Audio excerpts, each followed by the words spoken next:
Hey, how you doing? What you doing? I be in the break room. I be in the break room. 214, bet 'em in the break room. 214. How you doing? What you doing? Hey, what we doing? I be in the break room. I be in the break room. 214, bet 'em in the break room. 214. Maybe sit there. It's been a minute. We've been waiting, and we finally here. We've been talking about it for A long time. a long time. Yes. Big Pink, Shawnee Smith, Shawnee Scott. I mess it up every time. I mess like one of my best friends, and I mess it up every time. And my main man Epic, national recording artist Epic, by the way. What's happening, fam? So I called Shawnee like I was still in Indiana. I called you like in was it April? Something like that. And I was like, hey, what if we do X, Y, and Z?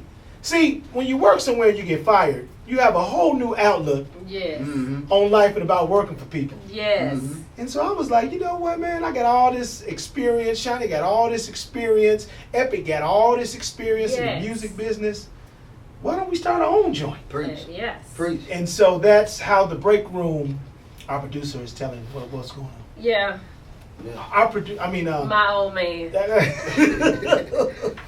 And so that's how the break room started. Now, obviously, from April till today, we've just been trying things and trying to get the chemistry right and trying to work with, different people to see what we need, what we have, what we don't have, But the whole point of the podcast is to relay information, give you what you need to help uplift your family, your friends, your community.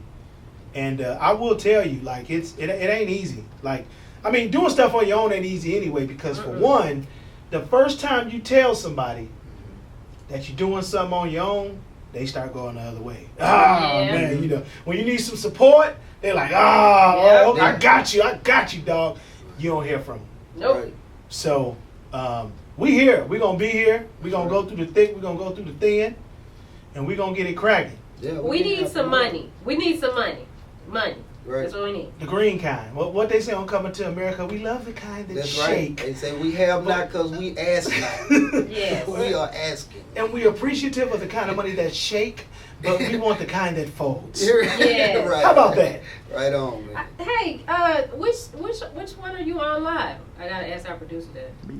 On what? Medium. On the media. You can talk, bro. On the media room. Yeah, it's Get on okay. the You back can of- be right. Yeah, that's the old man in the background. So we're on Media Room. Follow us on social media if you're just checking us out for the first time. First of all, we appreciate it. That's But right. everything, the Break Room 214, just like it sounds, TheBreak Room 214. Follow us on IG, Twitter, Facebook, and our YouTube page. And subscribe to the YouTube page too. You'll be able to get all the notifications and find out where we're going to be.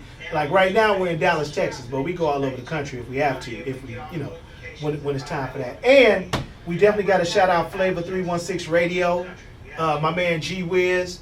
What up, Wiz? Tech Master. Right on. You got some stuff that you need tech wise. You want to break some bread, holler at my man G Wiz. Flavor 316 Radio at gmail.com. And our other sponsor, JP Salsa.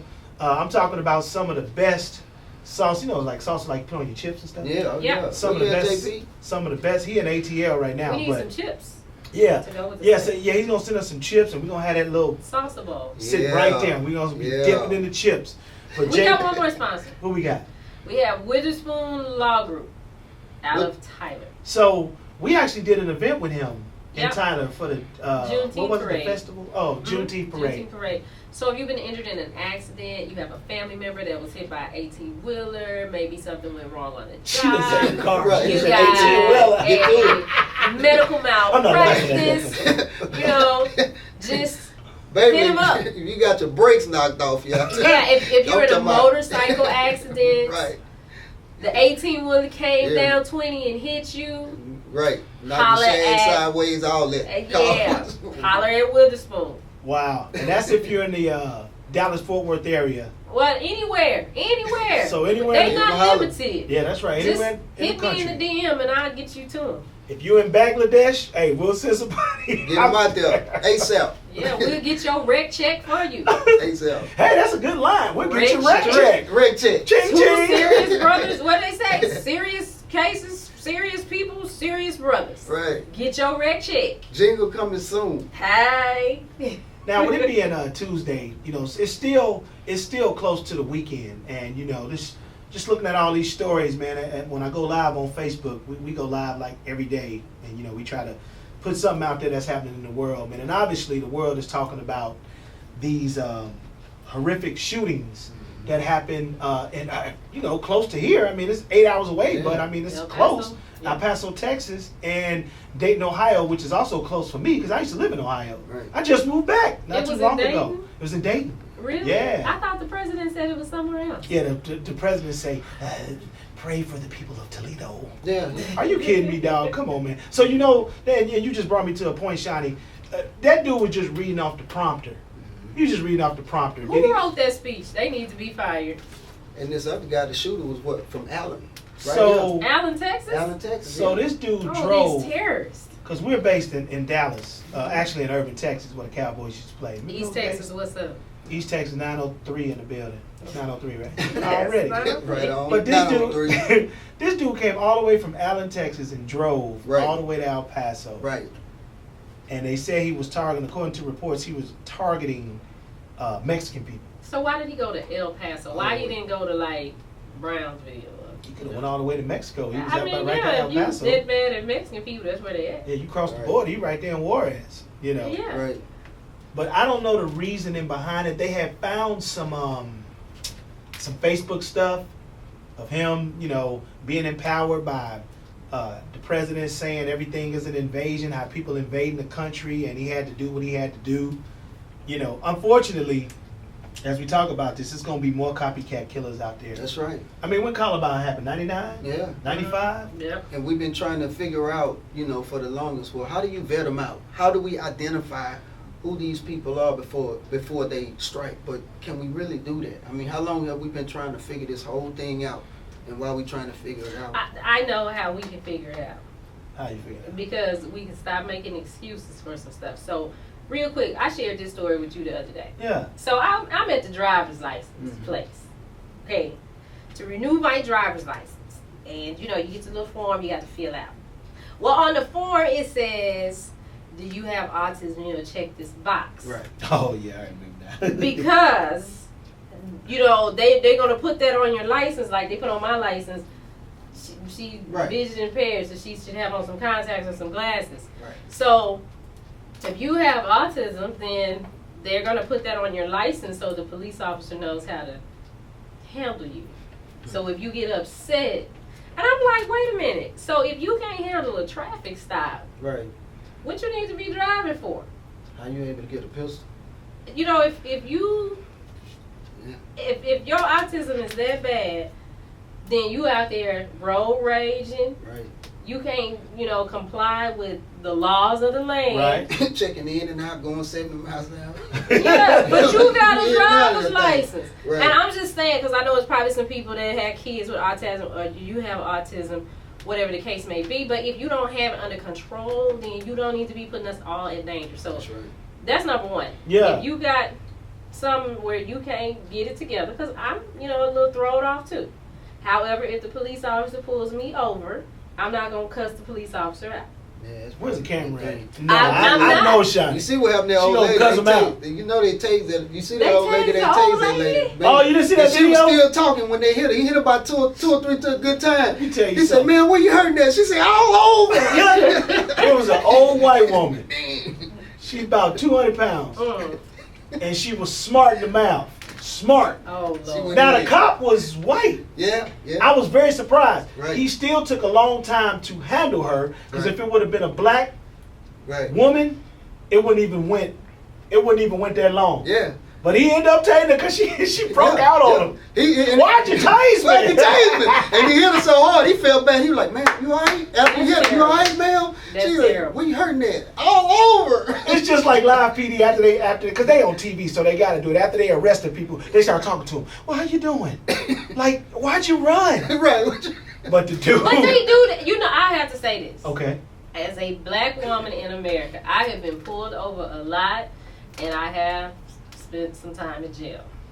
But I have never had, and every cop that pulls me over, You got that mouth though. or every Shawty cop be that I've cussing had to out. deal with, they've never talked bad to me. They've always been so okay. nice. Like nobody's ever, and I be dead wrong. Like one time I was coming back from Oklahoma from school. Yeah. This is when I was 18, 19, coming down 35. Okay. It was a whole bunch of traffic. Right. So I got on the shoulder, Shoulder, and to go around the traffic, I drove right Oh, the past the shoulder. cop, Jesus Christ. and I saw him in my rearview mirror beating his, steering wheel, and he came after me and got me. Yeah.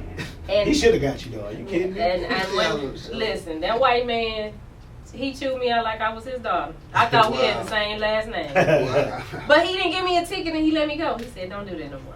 Hmm. And be careful. But ain't no cop ever been, like, even when I got arrested, they Yeah. weren't, it was, "Okay, Miss Scott, you okay? Wow. Miss Scott are the handcuffs." Okay, well, Miss Scott. She said she was handcuffed. Yeah, like they clink clink.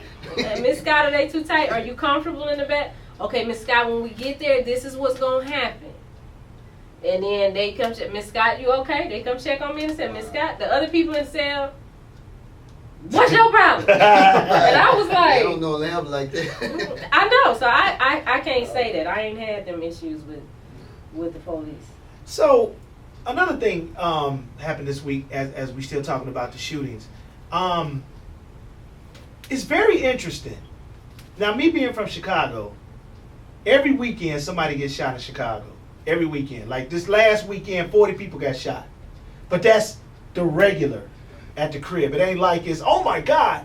But you would think that would be national news every weekend when this happens. And anybody from Chicago listening can tell you, it's a minimum of 15 people get shot every weekend in Chicago, and it's not national news. Now, don't get me wrong; these mass shootings in Walmart and Dayton are important, but where's the outcry When it's for happening.